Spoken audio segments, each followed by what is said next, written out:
Some people were like, that's cute. She ain't white. That's what I heard for the next 4 years of my life. Girl, you ain't white. I'm like, no, I'm pink. We're all pink. Like, I don't get it. Why can't I be white and sing like this? But at first it would be boos, and then it would be kind of like questioning, and then it would be like, okay, she can sing. She ain't white. So it went from you dumb white girl to she ain't white. We like her. She got a black daddy. When they were booing, I just didn't care. It's a challenge. Everything to me is a challenge. It's a battle. So my thing is, I can prove you wrong. I can really screw with your stereotypes of what you think something is.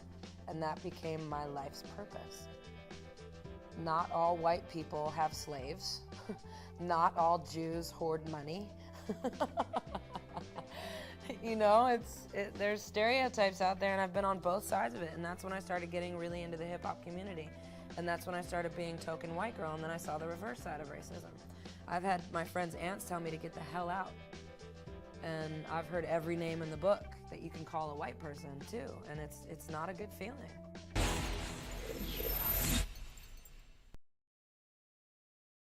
My teachers got fed up with me. I think when I got into about 6th grade and 7th grade, I started hanging out with different people, and we were all kind of castaways. We were, you know, everybody had a story, and we weren't the jocks or the sheltered kids, you know. We were smoking and doing stuff and skipping school and talking back and fighting and all kinds of stuff. But we were our family. Those kids were my family. Next to the school was this old abandoned church, and that's where we would hang out in the morning before school. After school, that's where 3 o'clock, I'll meet you at the church. I'm gonna kick your ass. And it's where we would smoke and skateboard and just cause trouble.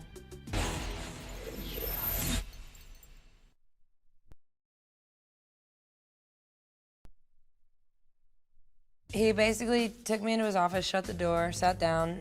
I was like, oh God, what did I do? And he just said, you guys were awful. The group's not working out, so you have a choice to make. You can either stay with the group and be shelved for the rest of your life and never make a record, and I'll never drop you because no one else will ever have you. Or you can go solo, and it has to be your idea. It has to be totally what you want. I have nothing to do with this. This conversation never took place because of something called tortious interference of a contract. I wipe my hands of you, and that will mean that you have to be dropped from your group, and then we'll try and re-sign you. But for those couple of months, you're on your own. And I was just like, you've got to be kidding me. Like, these are my sisters. This is the most awful thing anyone's ever asked me to do in my entire life. So I went home, and I called my dad, and I sat in the bathroom and cried. I don't think I ate for a week. I just threw up and cried, and I was just like, this is awful. Just picturing having to sit those girls down and tell them that they have to go back to New Jersey. It was definitely not an easy decision to make. A lot harder than they will ever know because of the way that I had to do it. And I talked to my dad. I talked through it for about a week. And he said, honey, I've thought about it a lot. Here's your question. When you saw yourself on that stage as a little girl, did you see yourself by yourself making your decisions? Or did you see yourself with other people? Or did you see it not at all? Because that's your choice. Are you gonna give up everything you've worked for these girls?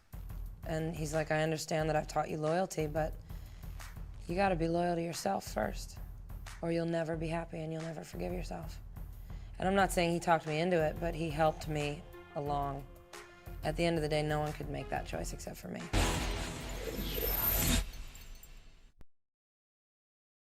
It was back when, you know, your record label was your family, and LaFace was a small label. It was us and Tony Braxton, TLC, Outkast, Goody Mob, Usher, all kinds of people. I mean, we were the Tuck and White Girls. I think everyone at that label, they couldn't stand me. I used to go up, because I'd have nothing else to do during the day. So I'd either be fighting at Lenox Mall or in everyone's face, and I would go around to each person's desk like, what are you doing? Well, what do you do? Well, what's that for? And I would just be learning and bored and just trying to do something. For 2 years we made that record with Choice. And then it was fun. You'd go into the label and Dallas Austin and CeeLo would be hanging out. Or Dre from Outkast and Big Boy. It was fun. It was a family. I mean, everyone sort of looked at me like I was an alien dropped down from some unknown planet because I was insane, but it was still fun.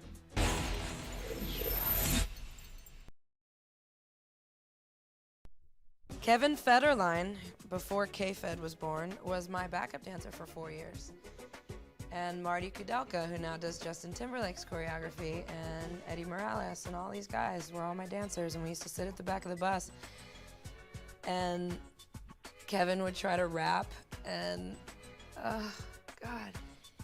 I do have to say that back in the day, Kevin Federline was the sweetest, dumbest, just dumb as apple pie, just sweetest, most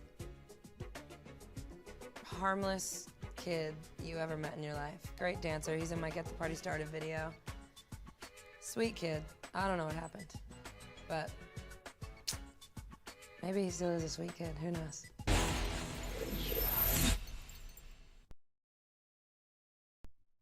I was at a photo shoot for Teen Magazine or something. They were putting me and JC Chavez on the cover with Cisco. And I was looking through Billy B, my makeup artist's black book, because I'm nosy. I'm that person that when I go into your bathroom, I'm totally looking through the cabinets. And I saw Linda Perry, and I was like, Linda Perry? Is that the Linda Perry? And I totally stole the number. And I didn't know what I was going to do for my next record. I didn't know. I didn't have any plan. There was no, I got to find Linda Perry. But when I saw her name, I was like, right. It all came rushing back to me. I got to find Linda Perry. This'll work. And I called her, and I would sing her songs back to her on her message machine. And I stalked her, basically, and I would just leave like 15-minute messages on her answering machine, singing Drifting and explaining my entire life to her and how we're so insane. I mean, it must have just sounded like, I don't know what I would have done, but she called me back and she was like, you're crazy. And I was like, yeah. She's like, come over. I was like, okay. And I basically went to her house and didn't leave for like 3 months. She had a shaggy white carpet in a little studio off the room of her house, and the first day we met, about 15 minutes in and a beer later, Eventually was written, which to me is one of the greatest songs I've ever written. It was amazing. It was like 2 thunderstorms that waited lifetimes to combust. It just happened. It was both of us just spilling. For her, 10 years of angst, and for me, a lifetime. And it was a relationship. It was like a marriage. I mean, we would fight and cry and laugh and play ping pong and jump in the pool with our clothes on and drink beer and have tattoo parties. It was a friendship. It was what I always thought making music was. I think my biggest problem with the first record was the staleness of the relationships. It was, hi, nice to meet you. Yeah, check's in the mail. Oh, this is the song you've written for me, and this is how you want me to do the ad-libs. There was no blood, sweat, and tears. There was no sharing. There was no intimacy. So with Linda, it was intimacy. It was blood, sweat, and tears. It was therapy. It was damaging at the same time. It was fodder for future therapy. And we just wrote these songs, and she had this song called Get the Party Started that she had written before, and she was like, I never knew what to do with this song, but ding, ding, ding, ding, ding, it's your song, I wrote it for you.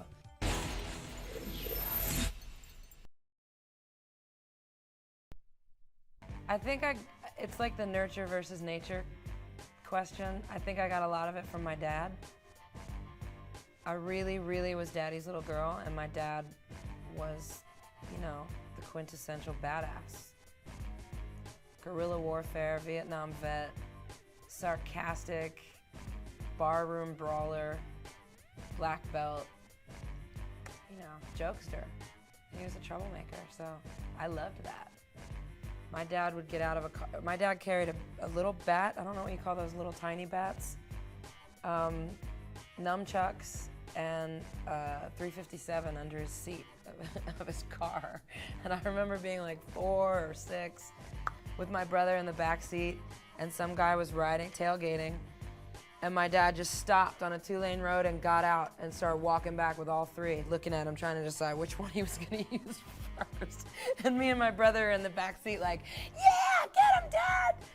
And the guy just rolling up his windows, locking his doors, and reversing at 35 miles an hour. It's amazing.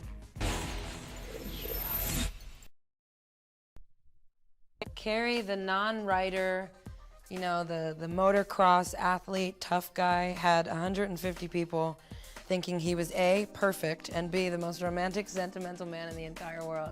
There was not a dry eye, including me and my dad, on that beach. Oh God, it was like 4 pages he read to me. It was everything every girl ever wanted to hear, ever. Marriage was, I don't think we were ever really married. I think it was a piece of paper. I think it was idealism at its best.